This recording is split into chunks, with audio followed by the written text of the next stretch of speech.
Donnie and Dolly. The team is supported by ableauctions.ca. Closing your business? We can help. And King of Floors, your vinyl, laminate, and engineered flooring superstore.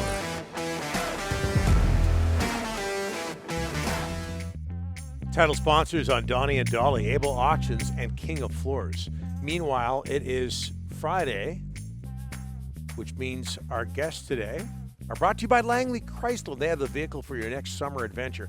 Whether you need a Jeep for the beach or a Ram for the fam, you can save up to $12,000 online or on land at langleychrysler.com. Just before we get to Jeff Paterson, you've got a hat update.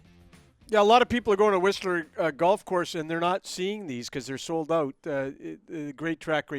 And Whistler Golf Course just tweeted, relax, they're coming. Relax. Whoa, yeah. That doesn't Make do sure you that. get it right. They What? tweeted, relax. Much like great track. Hey, They're that's coming. not going to do the two gentlemen with the crown any good. 'Cause Daryl they're up and there Steven. today. Daryl and Steven are in Whistler right now, watching us and having a shot of crown. How do they get a hat? They're But up they there. got to They're wait. upset. The hats are on the way. Let's get Jeff Paterson, probably not wearing a hat, in here. Jeff, how are you? I'm good, but at the rate that those guys are plowing through that crown, like you take the empties back, you get the money, you go buy the hats, I think There you is how go. that works. Yeah. Daryl and Steven, good guys, Vancouver Island. They're in Whistler right now. They are deep. Like, I saw that photo. It's 10 in the morning. They are There it deep is. into the crown. It's a road trip. That's what you do, Jeff, on road trips. You get up and you start having fun. Yeah. Okay. Want to talk some hockey, Jeff? I've heard enough road trip stories of Dolly's God. over the years. But, I've got we about 20. Yeah, we probably ought to stick to hockey. Yes, good point. There's news with the Canucks surrounding a couple of defensemen. Let's start here. Would Duncan Keith have been a fit with the Canucks, Jeff? No, I don't think so, Donnie, for a number of reasons. And it seemed like, the reaction on Canucks Twitter was expected, but it seems like that has passed, and it looks now like the Oilers are the front runners. But, there's a number of things to keep in mind with Duncan Keith. One is he turns 38 this month. Was just looking at his numbers. The Blackhawks were outshot by 100 and outscored by 11 at even strength when he was on the ice. So he doesn't defend the way he once did. He's not the player that he once was, obviously, at almost age 38. The other thing is he's a left shot guy, and the Canucks need right-siders. So when I heard all of that, it didn't make sense on the surface.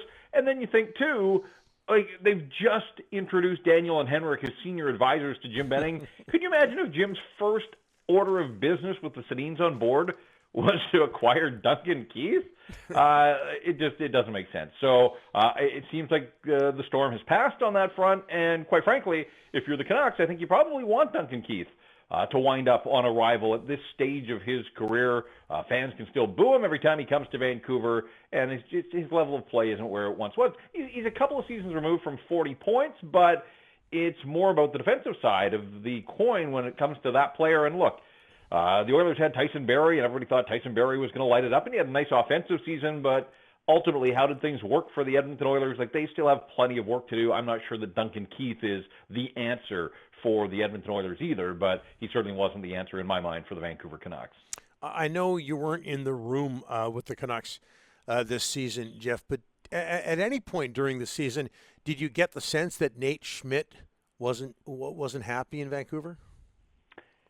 I didn't, and this one's curious because certainly there was talk right at the end of the year that he wanted out.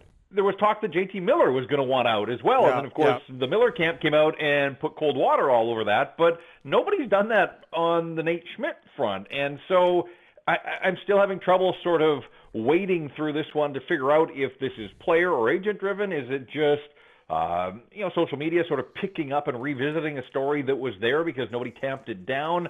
Like, it was a tough year. Obviously, it was a tough year off the ice. It was a tough year on the ice. It was his first year in a Canadian market, but he didn't experience the Canadian market effect because the media wasn't in the room. Nobody was in the building.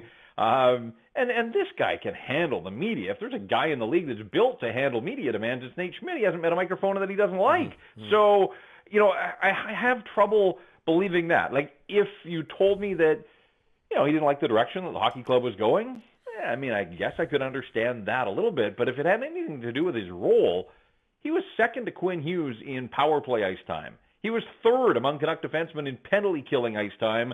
The points weren't there for him. And he didn't live up to that part of the billing. I think people thought that there would be more production from him.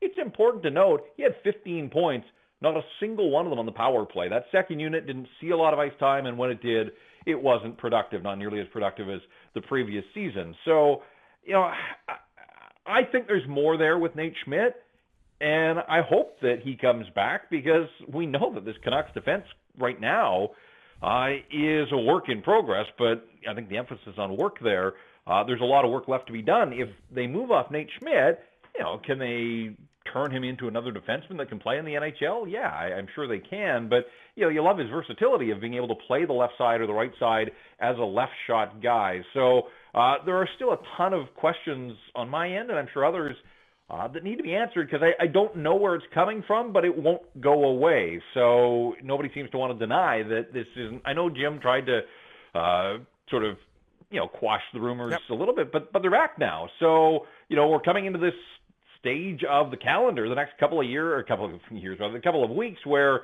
you got to set your roster for the expansion draft. There's going to be players available. Like, it feels like the ground is going to be fertile for moves. We saw one yesterday between Los Angeles and Nashville.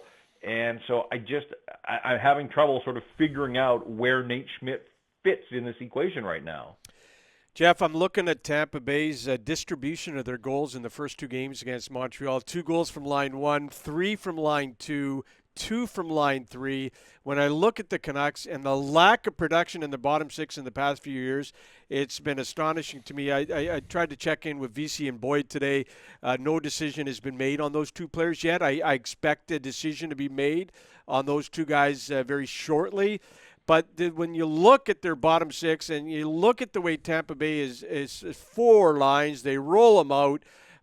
It just shows you how far the Canucks got to go, especially when it comes to lines 3 and 4. Rick, I mean, people have trouble believing this, but the way the ice time is distributed at even strength, at least in Tampa, Steven Stamkos is on the 3rd line. That's it. Think about that. A 60-goal scorer a couple of years ago, 45. He's on the 3rd line for the Tampa Lightning. Like, they are just so ridiculously deep. We talk about Conn Smythe candidates. Nobody talks about Stamkos. I think he's got 18 points in this playoff run, and he's not going to win the Conn Smythe. But again, nobody talks about him because you've got Vasilevsky, you've got Hedman, you've got Kucherov, and you got Point ahead of him. Other guys are stepping up and chipping in. I think Tampa was a little lucky, though, guys. Like, I really liked the way Montreal played in Game 2. I thought Montreal did everything but score, and ultimately it's a bottom-line game, and you got to put pucks in the net, and Vasilevsky certainly did his part. But, man, if you're Montreal, 2 games on the road were 2-1 in the 3rd period, both of them, and they get nothing to show for it. Like, that's got to be crushing, because I didn't think they were particularly good in Game 1, even though it was 2-1 at one point in the 3rd period. I wasn't sure that they were going to get another goal. I wasn't sure they were going to get another shot for much of that 3rd period. But the other night, Game 2, like, their game plan was sound. I thought they made some really key adjustments, and they took the play to Tampa. Like, I think they proved to themselves that they can play with Tampa.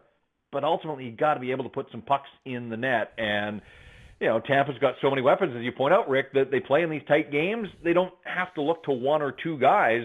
They know that different candidates are capable of stepping up and getting them the goals that they need.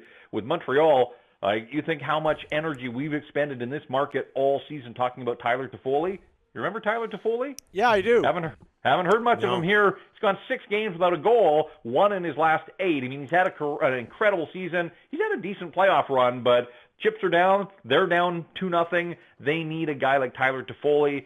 They would certainly take something from Brendan Gallagher offensively right about now. Their kids have been terrific to this point in the playoffs, but they need some offensive contributions from a few of the guys that they leaned on during the regular season. Jeff, thanks for this. Appreciate it. We'll talk to you next week. All right, guys. Enjoy your weekend. You bet.